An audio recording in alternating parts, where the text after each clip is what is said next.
Pak Saudi Syagian sebagai Ketua Gugus Tugas Agraria dengan Kom Agraria di Komnas HAM dan juga sebagai komisioner pengajian. Dan sebenarnya kami juga cukup kaget ya karena sebelum pengumuman audiensi ke kita, saya dapatnya malah dari CNN. Wah, ini ada teman-teman dari KMTI yang akan datang. Tadi pagi baru jam berapa, kita jam 8 baru dari ini tersanya saya komunikasikan teman-teman komisioner di grup KH. Akhirnya kita berbagi tugas juga Pak.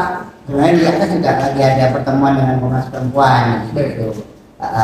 Nah ini saya ingin tahu tentang terkait kasusnya yang baik kriminalisasi ketua MKMT gitu ya, dan juga kasus-kasus yang lagi ditangani Pak MTI. Ini kan terkait mafia tanah ya, karena kita sama, saya juga anggota di tim ad hoc agraria bersama Pak Saudi. Makanya kita ingin dengar apa sebenarnya yang menjadi keluhan dan permasalahan terkait kriminalisasi tadi, kemudian terkait masalah agraria yang ditangani oleh Pak MTI.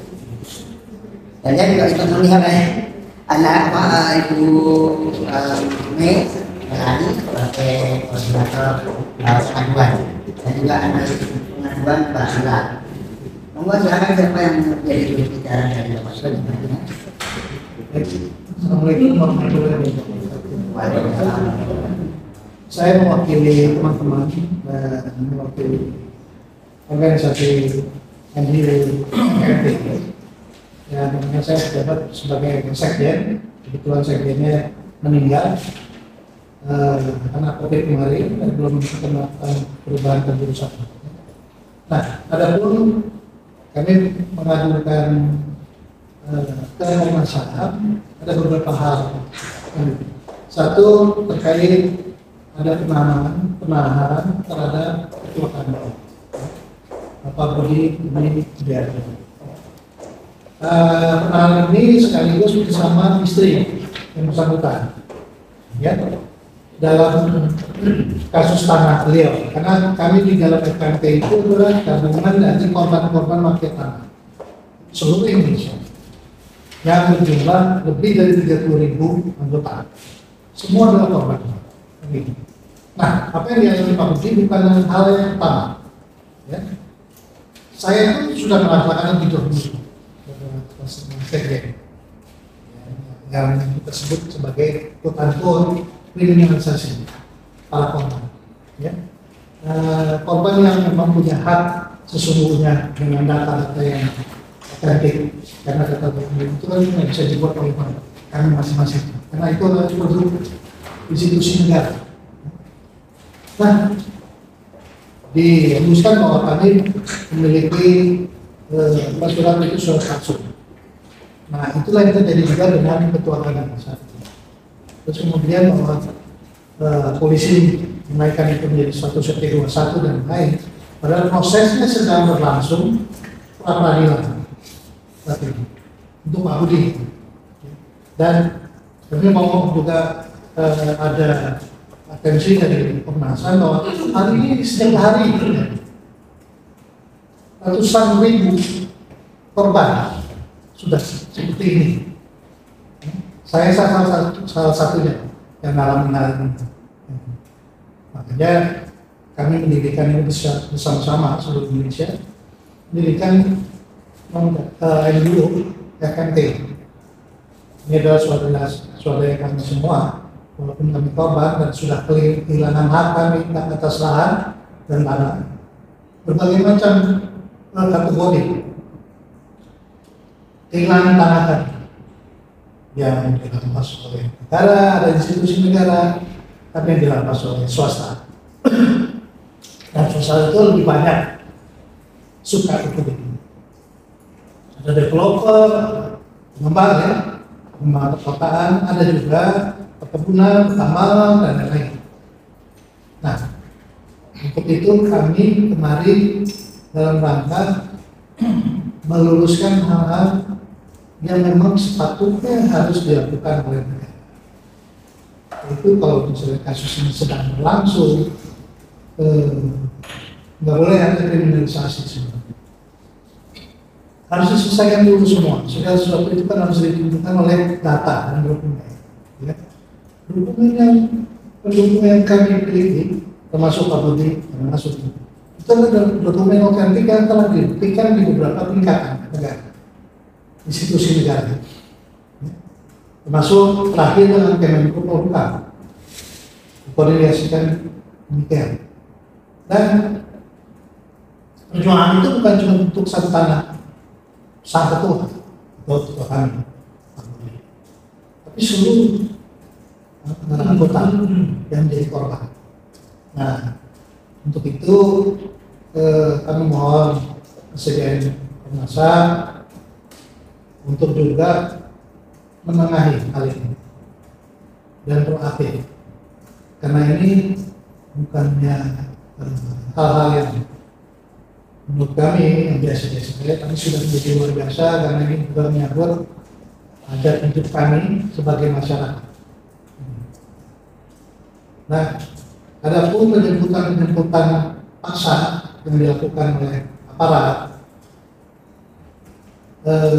menurut kami belum masuk di dalam kotak manusia.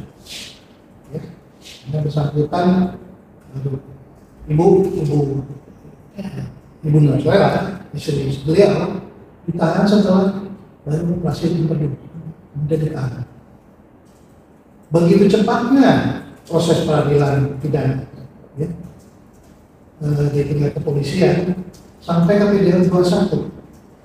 Padahal bukti-buktinya sudah dikemukakan dan sudah diketahui, tapi kemudian dilimpahkan ke kejaksaan untuk ditahan karena selama di penyidikan dan penyelidikan kepolisian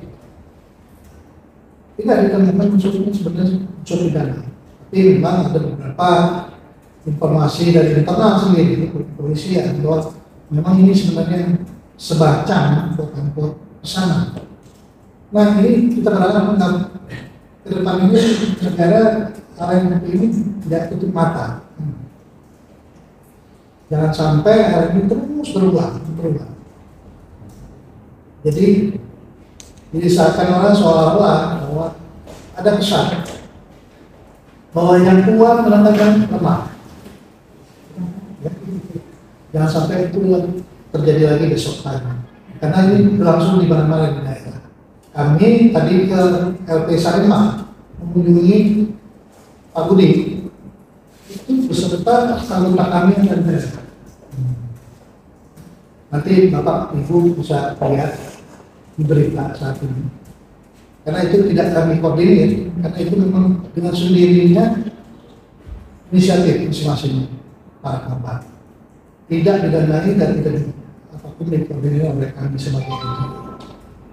Nah, untuk laporan lebih detailnya perihal penahanan ketua kami yang Pak Budi, mungkin nanti bisa dijelas oleh anak beliau.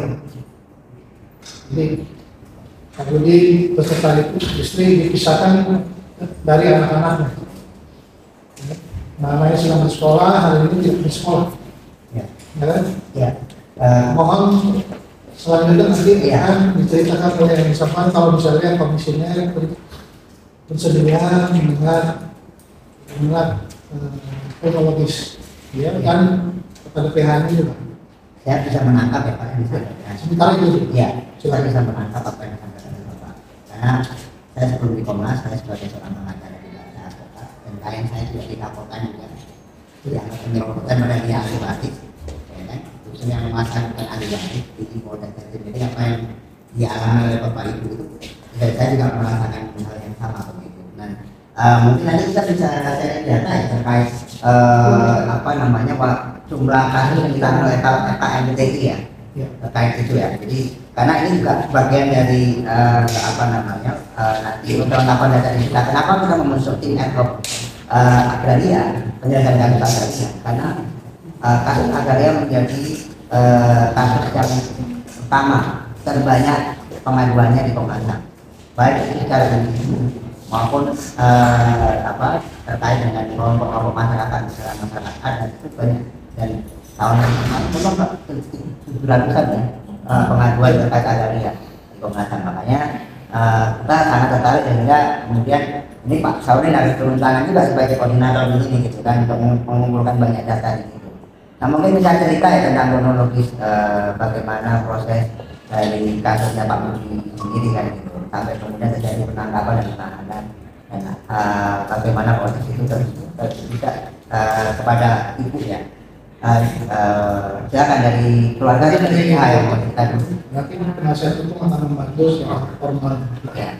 Jadi pada tahun 2000, menurut saya angkat bicara itu anak dari Pak Budi, Koplannya di Komunikasi.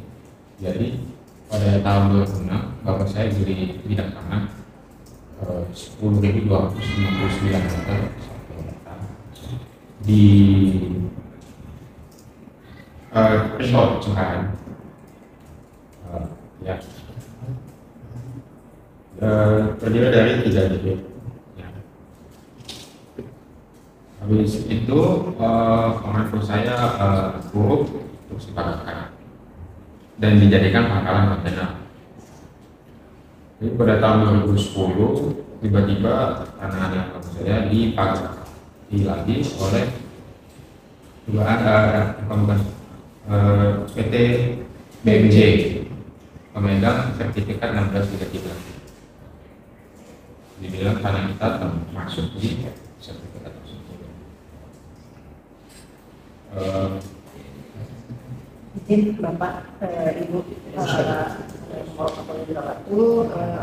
saya Sofia ini, saya salah satu perwakilan dari tim kuasa hukum Pak Budi dan Ibu Lela. Kita tim kuasa hukum ada kurang lebih 20 orang.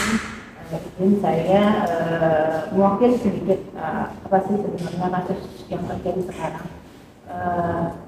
Pasal yang disangkakan ke Ibu dan Bapak, Bu Lela dan Pak Budi itu pasal 263 dan 266, di mana Bapak dan Ibu disangkakan memasukkan dokumen. Ya betul Pak. Betul yang itu disangkakan memasukkan dokumen yang ada. Padahal di sini pembelian tanah oleh Bapak dan Ibu itu setelah dibeli itu hanya disimpan untuk sebagai aset. Artinya di sini kan tidak ada yang digunakan misalkan untuk agunan, bank dan lain-lain gitu. Tidak ada untuk kepentingan setelahnya seperti itu. Di sini tidak ada juga yang dirugikan seperti itu. Nah, itu penjelasan tentang apa sih yang disangkakan oleh Pak Budi. Dan mengenai penahanan dan penangkapan Bapak, kebetulan saya dari pagi itu 2 hari yang lalu jam 8 lewat itu sudah diinformasikan oleh Ibu pagi-pagi ada tim kepolisian, penyidik dan Polda datang bersama jalannya. Ya, Polda Jaya hadir datang ke rumah Ibu dan Bapak jam 7:30 pagi, yang dimana sebenarnya itu bukan office hour ya Pak, gitu, untuk melakukan penahanan, tapi prosedurnya harusnya dilakukan di saat office hour ataupun gitu. Ini kan ada upaya penangkapan paksa berarti seperti itu. Saya hadir datang dengan tim kuasa hukum yang lain. Kita negosiasi itu penjelasan alasan dan lain-lain. Bahkan kanitnya pun hadir. Sampai kanit pun hadir gitu. Memaksakan Bapak dan Ibu, dan dari Polda kita langsung dibawa ke kejaksaan. Jadi tahap 2 langsung saat itu.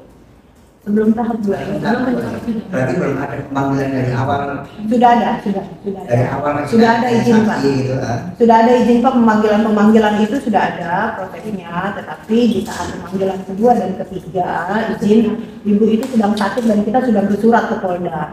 Kita semua lengkap. Ada yang manis itu ya? Ada gitu, dan kita nah yang disampaikan oleh kepolisian saat itu di lapangan kepada kami, oke, Ibu sakit, tapi kenapa Bapak juga tidak hadir? Dan ketidakhadirannya Bapak saat pemanggilan sebenarnya itu direkomendasikan oleh dokter juga untuk menemani Ibu operasi gitu. Yang namanya psikis orang sakit operasi itu kan harus ditemani oleh orang terdekat, izin Ibu gitu kan. Nah itu penjelasan dari versi kami, tetapi kan pihak kepolisian itu tetap ya kenapa Bapak nggak hadir, kan ibunya yang sakit gitu kan. Nah Setelah itu di saat penangkapan itu penahanan itu udah sampai ke kejaksaan, ibu dan bapak diperiksa. Saya sudah sampaikan ke dokter kepolisian itu bahwa ibu sudah melalui tahap operasi dan tahun ini ada jadwal operasi yang tertunda. Gitu. Harusnya itu jadi pertimbangan mereka semua untuk tidak melakukan penahanan, tapi penahanan itu tetap dilakukan. Dan sampai malam akhirnya ibu sampai ke Polda, kita sampaikan semuanya dan bapak ditemani tim kuasa hukum yang lain didampingi di rutan Salemba. Ada yang ingin disampaikan lagi sebelum itu? Dari Pak. Saya tambahkan, bapak saya sudah lapor 3 kali. Ada 3 RP. RP 44 itu pemukulan, RP 3 Sintanan itu pemukulan, RP 376 itu yang pencurian 5 ordena, dan RP yang 4259 adalah yang perampasan tanah. Yang RP 44 dinyatakan hilang di Polres Jakarta Barat. Dan sedangkan yang 2 LP yang lain itu diberhentikan penyidikannya karena kurang alat bukti. Terus terus yang kasus ini dilakukan tahun 2000, bapak saya dilakukan tahun 2018. Ada teman mungkin ada berarti bapak dipukul tahun berapa? 2010 itu. Jadi bapak dipukul Tidak di atas tanah sendiri di 2010. Ya, tahun 2010. laporannya hilang. Hilang menurut gelar perkara pada 2 Agustus. Pak, mohon maaf, Bapak boleh merekam tapi fokus di pengaduan ya Pak, jangan nanya-nanya karena kita juga jadi gak enak ini kalau lihat gitu. Jadi biarkan beliau yang menjelaskan nanti persoalan tanggal berapa pastinya kita yang akan bertanya Bapak. Gitu. Mohon maaf. Ya Bapak takut dirumah. Ya. Bisa saya serahkan dokumen. Mungkin nanti di akhir ya, nanti kita akan dibuka memang udah selesai ceritanya, terus baru kita akan Dan mohon izin, kasus ini sebenarnya sudah pernah digelar perkara di Polda Metro Jaya, ya. Bukan di Mabes Polri tahun 2 Agustus 2017 ya. di Bares. Ya.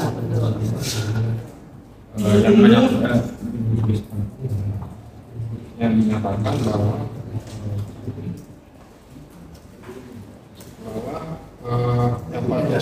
yang rekomendasi bahwa ada lebih 10 penyidik melanggar kode etik Atas kasus ini. atas kasus ini. Ada 3 titik.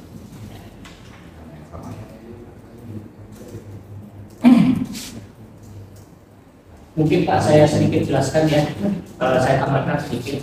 Jadi saya Suparman, salah satu pengurus dari MPI. Saya juga merupakan salah satu korban yang turut berbenar sukawa dengan mereka. Jadi sepengetahuan kami, Pak Budi itu dipukul di atas tangannya. Kemudian kontainer miliknya yang diletakkan di tanahnya itu dicuri. Karena atas perbuatan itu Pak Budi melaporkan kepada kepolisian, tetapi polisi hilang dokumennya, semua berkas itu tidak ada, sampai polisi itu dikenakan pasal kode etik. Jadi laporan dari Pak Budi ke DHB itu malah tidak lanjuti, padahal itu benar-benar pidana, kontainernya hilang, usahanya jadi tidak bisa berjalan. Kemudian polisi hanya ya dokumen pemeriksaan hilang di kepolisian, laporan-laporan bukti-bukti asli itu bagaimana? Laporannya tanggal berapa? Kalau boleh tahu. Ada di laporan. Ada semua Pak. Jadi Pak, di buku ini ringkasan semua kronologi nanti akan Kasus ini.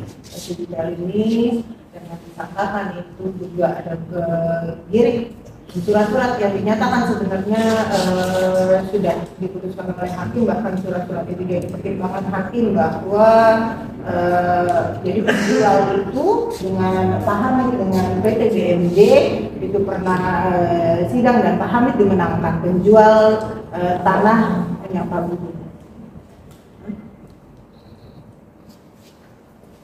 Iya. Jadi Pak. Kalau tulisnya kasus Pak Budi ada nggak? Ini nanti kita bisa berikan. Sebenarnya di sini apa? Ini ada ringkasan. Di sini ada ringkasan semua. Bahkan ada bagan-bagannya yang sudah kita buat. Mungkin bisa jelaskan katanya Bu. Kronologinya kapan diperiksa, dapat panggilan pertama diperiksa oleh Polda, apa namanya Metro Jaya, apa, nah dan sebagainya, termasuk pada saat penangkapan itu kondisi. Jadi tahun 2006 ini Pak Budi dan Bu Nera membeli tanah di Outer Ring Road Cengkareng seluas 10.259 meter kubik sekitar 1 hektar lebih. Kemudian diuruk dan dipagar dikeliling oleh turap setinggi 1,5 meter dan pagar di atas turap 2 meter karena tanah tersebut berupa empang. Dasar suratnya ada 3. Satu girik C nomor 1906, girik nomor C 5047, girik nomor 391. Didirikan bangunan untuk penjaga dan dijadikan gudang tempat penyimpanan kontainer ekspor saat itu oleh Pak Budi. Maksud saya, Bu, Bapak Ibu semuanya, ini kan laporan terkait apa namanya jenazah. Ya. Kita ingin tahu kronologis dari kejadian ketika melapor ke polisi tanggal berapa.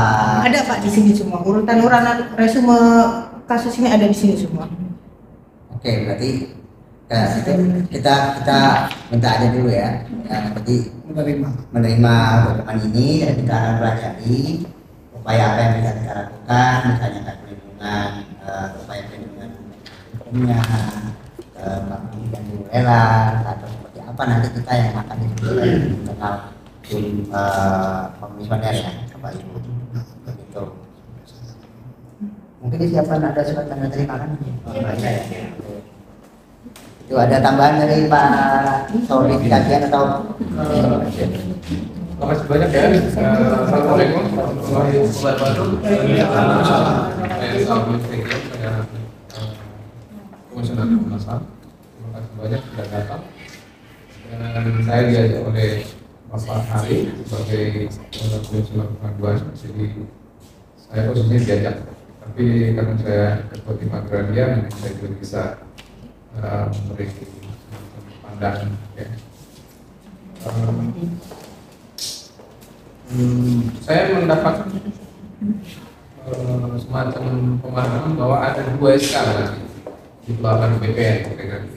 Ada 2 SK, ada 2 sertifikat dari BPN dan dua-duanya sah, tinggal. Lalu dengan adanya 2 sertifikat itu, komplit ya, ada 2 pengacara yang melihat dua-duanya. Dengan kejadian perdata itu, lalu ada orang yang masuk penjara. Jadi kiri melawan sertifikat ILUK SAGB yang dimiliki oleh developer. SAGB-nya di developer yang Pak. Tapi dia dia sertifikat tidak? Belum dinaikkan statusnya sertifikat. Jadi semua masih girik dan itu juga ada bukti otentik bahwa girik itu betul adanya di tempat itu dan memang. Tapi AJB-nya ada? Ada lengkap. Ada. Jadi jadi bapak saya PBJB, BPK kan itu gini, ya. Ada di pasal 8 kalau bapak saya itu menerima dalam bentuk sertifikat. Jadi penjual mengurus untuk jadi sampai selesai sampai sertifikat. Jadi bapak saya terima hanya sertifikat. Kalau bisa diajukan sertifikat, itu dibilang sudah ada. ada SAGB Tahun berapa itu? 2000. SAGB-nya Pengajuan kalau memang sudah mau diajukan sertifikat Sertifikatnya 2006 langsung. 2006 itu langsung. Tapi sampai hari ini belum terbit. Belum, karena Karena ada masalahnya. Ada masalahnya. Dan karena setelah dicek ada SHGB nomor 1 dan 3 ini milik PT BMJ ini. SHGB-nya kan berapa? 2007. Maaf, 97 milik PT 1997. BMJ. Sementara PT BMJ ini berdiri pada tahun 2009. Menurut aku. Tidak ada keterangan bahwa PT BMJ ini beli ke seseorang atau apa gitu. Beda lokasi lagi. Kalau Karena kalau dilihat tadi kan PT-nya berdiri tahun 2009 ya. Sementara SHGB-nya turun tahun 97. Nah, apakah ini membeli ke pihak lain atau bagaimana? jadi gini, kalau menurut BAP Polda, yang di BAP itu ada orang BPN waktu itu tuh, yang tadi itu. Jadi dari ada 20 dari 21 ini cuma hanya ada satu yang tercatat di kelurahan sekarang. Yang lain atas nama orang lain dan daerah kelurahan. AGB-nya PT. Jadi AGB-nya ada yang di Rawabuaya yang 5 kilo dari lokasi tanah saya. Di ini dijadikan alas dasar untuk membuat SHGB oleh PT BMJ. Oke, jadi Bapak dan Ibu sekarang di tangan di mana? Bapak saya Titipkan dia. Ibu di Polda status tahanan titipan kejaksaan Kejari Jakarta Barat, dan Bapak di Rutan Salemba. Masalahnya Pemalsuan dokumen. bagaimanapun bapak saya kan pembeli etikat baik. Ya, Dan saya pernah menggunakan karena kan bapak saya cuma membeli dan mau menerima dalam bentuk sertifikat. Jadi tidak menggunakan. Yang menggunakan cuma kan penumpang. Yang ngurus semua. Udah laporan ke kejaksaan aku nggak terkait bahwa apa tuh mafia tanahnya. Sudah di beberapa, kalau kami di forum FKMD kali ini sudah kita koordinasikan karena termasuk dari 166 yang kita laporkan ke waktu itu ke KSP, termasuk ke Kejaksaan Agung dan Kemenko Polhukam. Jadi 166 kasus yang memang sudah firm bahwa ada permasalahan yang belum selesai di masalah lawan kita. Kita betul-betul sebagai korban. Jadi pembuktiannya sudah ada sampai di sana. Sudah kita masuk ke Kejaksaan. Masuk ke gakumnya ATR BPN, Kementerian ATR. Oh sudah. Malah itu yang lebih intensif. BPN. BPN DKI itu pernah ada perintah dari Pemda DKI, Ya. itu akan dibongkar. Ini kasus pembeli. Iya, kasus soal itu. Jadi gedung-gedung ruko itu yang sudah benar IMB-nya sudah dibatalkan. Anas jadi gubernur itu ya? Iya, sudah diperintahkan surat perintah bongkar. Tapi sampai hari ini tidak dilaksanakan juga. Itu boleh saya tambahkan. Jadi itu ada surat wali kota dari wali kota. Dulu kan karena jalan Pak Ahok kalau mau membongkar harus atas izin gubernur. Jadi wali kota menyuratkan ke Pak Gubernur kalau ini sudah tidak di luar IMB, sudah harus dibongkar. Rekomendasi. Iya. Dan Gubernur. ya ini rekomendasi gubernur. Surat wali kotanya ke Pak Gubernur.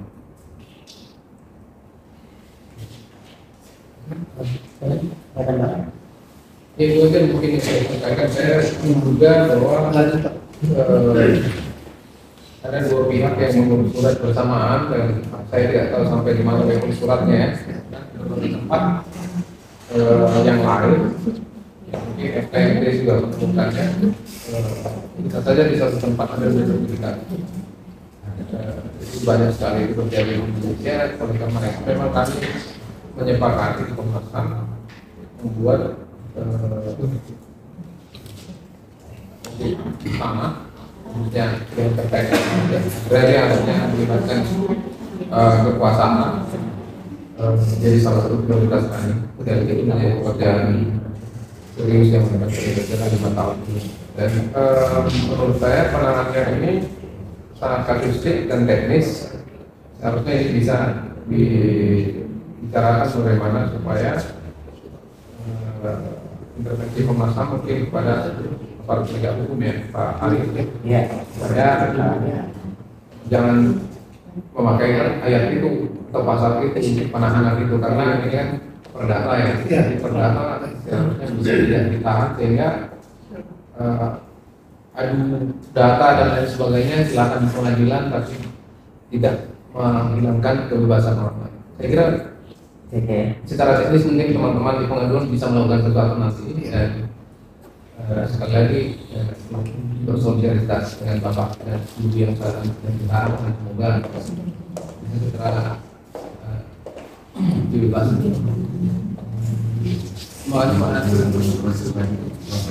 Oke, jadi begitu ya. Pak, boleh saya tambahin? Saya minat, saya dulu akan Prinsip ya. Jadi dua hal itu aja soal langkah teknis saya kira pengaduan akan melakukan langkah-langkah yang diperlukan. Untuk hal tersebut memang kita sudah lakukan, termasuk ke Pak Hadi. Jadi sebelum Pak Hadi, Pak Sekretariat juga kita sudah lakukan. Baik ke Wamen, terus kemudian sedang struktur teratasnya ATRBPN. Kita sudah melakukan sesuatu yang seperti Bapak beritahukan tadi. Jadi memang hal ini sudah diketahui oleh yang bersangkutan. Maksudnya keberadaan mafia tanah ini memang sudah masif. Makanya kita juga di-endorse oleh mereka untuk membuktikan, yaitu tadi seperti Bapak bilang, adu data. Tetapi dari institusi quote-unquote BPN terlihat bukannya di padinya tadi, di komposisi yang ada di bawah padi seolah-olah menolak secara halus kami untuk melakukan adu data. Padahal kami punya data lengkap.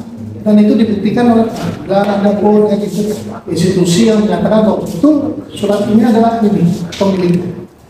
Nah itu yang kita berharap ada sebenarnya kami sebagai FMTI ada lembaga ekor untuk membuktikan ini semua agar tadi ditunjukkan ini. Tapi saat ini untuk kasus ini adalah tadi melakukan adu data. Sudah Kapan ketemu dengan Pak Hadi kapan? Izin Pak ya, mohon izin Pak. Disuruh mohon Pak ya, mohon Pak. Bentar dulu biar dijelaskan juga sama Pak Sekjen. Jadi ini sudah kita lakukan berulang dan tingkat, baik ke ATRBPN dari tingkat dirjen sudah kita lakukan koordinasi. Ya, Terakhir ketemu tanggal berapa akhirnya? pastinya ketua yang melakukannya sampai ke DPR Pak. Itu yang Kita lakukan. Makanya izinkan kami. Sebentar Pak, dengerin dulu dari saya. Nanti ada waktunya Pak ya, atau hormati kami juga. Gitu. Jadi nanti mohon izin saya jelaskan dulu, kemudian saya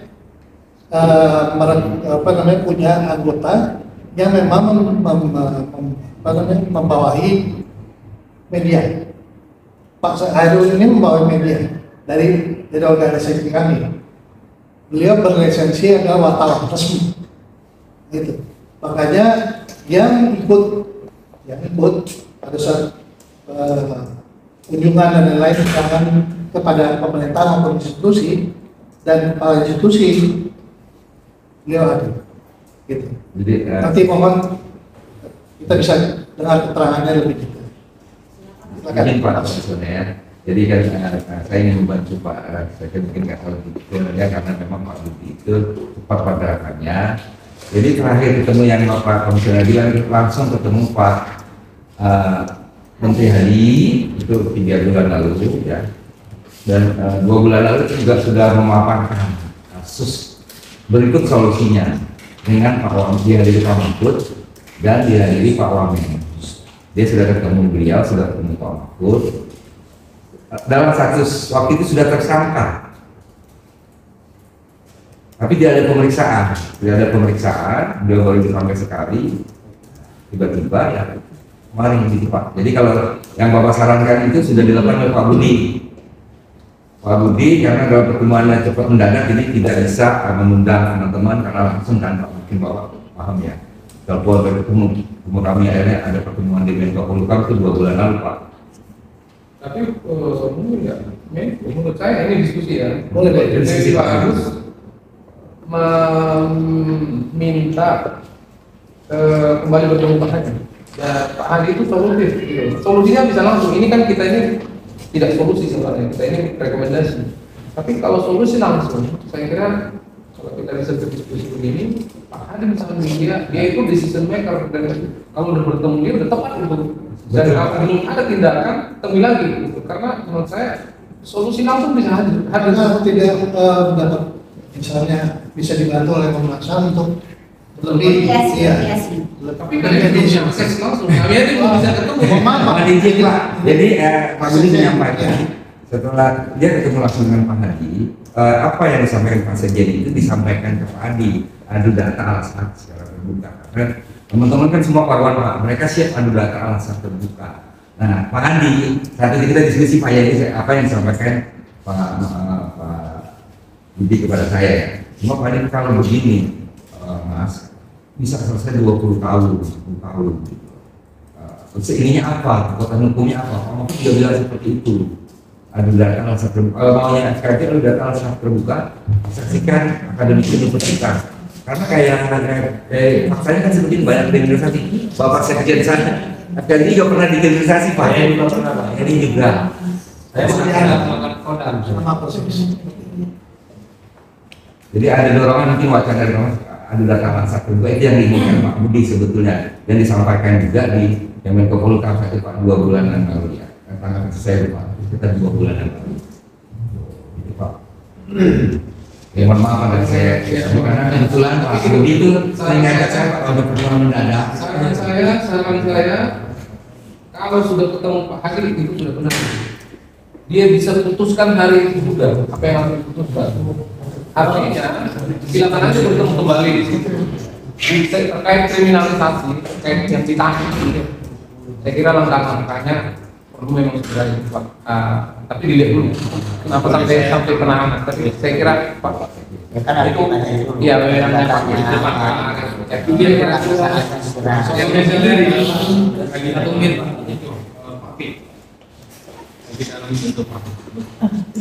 Izin Pak, pengendalian saya 1 menit. Mau dijadikan ya. Tadi bahagia sekali saya mendengar Bapak Komisioner mengatakan bahwa dulu pernah jadi pengacara dan kliennya pun kasusnya pun sama tanah dan kemudian ditahan. Nah, saudara kami pun sama hal seperti itu, ya kan, dengan kasus tanah ditahan pula. Kalau saya spesifik aja Pak, singkat padat, mohon Komnas HAM memperjuangkan hak dari saudara kami Budi Harjo dan Ibu Nurlela, karena anaknya masih kecil Pak.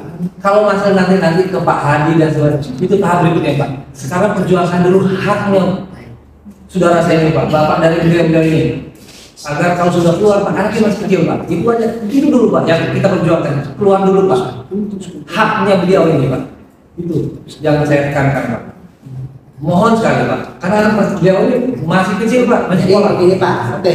Terima kasih Pak.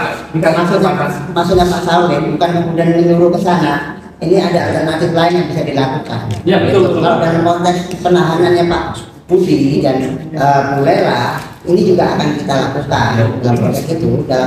Misalnya tadi saya sudah menyebutkan, sebenarnya perlindungan hukum misalnya itu dalam konteks. Oh ini Bu Nurlela butuh nih hak kesehatannya dilindungi karena mau operasi lagi kan begitu. Nah, ini kita bisa mengeluarkan surat agar Bu Nurlela dan dihalang-halangi melakukan operasi misalnya begitu. Atau kemudian oke, kalau kamu ditahan, bagaimana kemudian kita membuat permohonan untuk penangguhan penahanan. Tapi ini kan perlu kita pelajari nih Pak. Kita nggak bisa menjanjikan sekarang karena kita belum menerima dokumennya, belum mempelajari kasusnya secara detail. Karena kita di Komnas HAM juga nggak mungkin kemudian ucuk-ucuk memberikan rekomendasi karena habis dari sini nanti kita naikkan di pemantauan atau di langkah mediasi karena kita ini saya hanya sebagai pengaduan. Untuk langkah selanjutnya bisa ke mediasi kalau nanti dengan Bapak Ibu untuk melakukan mediasi misalnya, ya kita akan pertemukan, akan ada kegiatan mediasi yang dilakukan oleh komisioner mediasi. Makanya data-data ini akan kita terima Bapak Ibu, kita akan terima, kita akan pelajari, kita akan analisis di pengajuan. Nanti baru dari analisis itu ini naik kemana, pemantauan atau mediasi kan begitu. Nah, gitu. Kalau pemantauan nanti akan ada pemanggilan pihak-pihak termasuk kemudian BPN akan kita panggil begitu. Itu Bapak Ibu. Pak, informasi sedikit, tadi Bapak mengenai kami pengaduan ke BPN. Sebetulnya kami organisasi ini sudah mengajukan awal itu 10 kasus yang memang sudah terkonfirm dan sudah divalidasi, sudah dicek dari pihak kelurahan dan kecamatan, dokumen lengkap. Nah, dari 10 dokumen itu tahun 2018 sampai terakhir itu kami ke sana September. Kami mengajukan surat mempertanyakan kembali 10 kasus yang pernah kami kirim terdahulu. Nah, kebetulan memang waktu kami ke sana tidak sempat bertemu dengan Pak Hadi, bertemu dengan ajudannya, kalau nggak salah ada orang. Kami tidak sempat ketemu. Nah, begitu pulang kami kembali, itu kami malah didatangi oleh polisi. Didatangi oleh Polsek sama dari Polres Jakarta Selatan mempertanyakan keabsahan organisasi FPNTI tersebut. Nah, untungnya kami organisasi ini juga bukan abal-abal, kami sudah mendaftarkan di Yahoo, ada izinnya gitu. Kami ini hanya organisasi kumpulan orang-orang yang betul-betul menjadi korban. Banyak sekali orang-orang yang mengajukan permohonan perlindungan hukum juga kepada organisasi kami, tetapi setelah kami verifikasi kembali ternyata itu bukan dari pemohon langsung, artinya kuasa, kami tidak menerimanya. Nah, untuk tadi Bapak pertanyakan, kami sudah mengajukan 10, ada di HP saya, cuma memang kami tidak persiapan untuk print itu. Salah satunya ini 10 itu sampai sekarang Pak Hadi kelihatannya sulit karena semuanya lawannya adalah konglomerat, Sinarmas, Sumarekon, ya kalau itu tadi Bapak punya dokumennya 10 tidak harus di print, nanti bisa berurusan apa boleh saya kirim WA apa ya? Iya Pak. Hampir lagi ya. Ya, mungkin ada terima yang ke BPN ya kan? Iya. Iya. Boleh terus. Iya. Itu ya Mbak Neng, Mbak Lina ada tambahan cukup? Ya. Itu aja Pak, jadi ini kita akan serahkan masalah lagi. Ya, dan dokumen kita Simbolik nanti akan kita berikan surat tanda terimanya Pak. simbolik Panggilan jadi biar dibayar dibutuh dari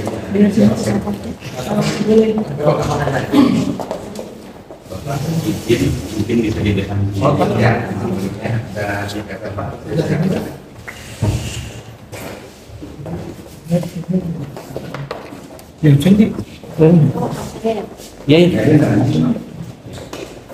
Ya. Kelihatan semua.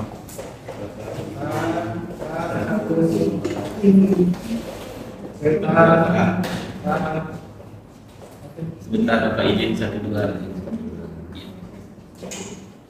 Ya, kami terima kasih ya. Ya, ya. Terima kasih Bang.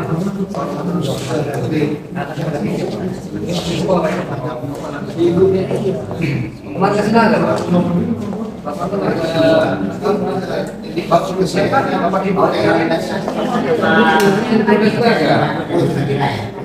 Bapaknya gifting.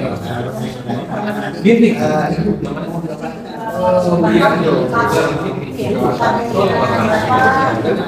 Ibunya. Jelas.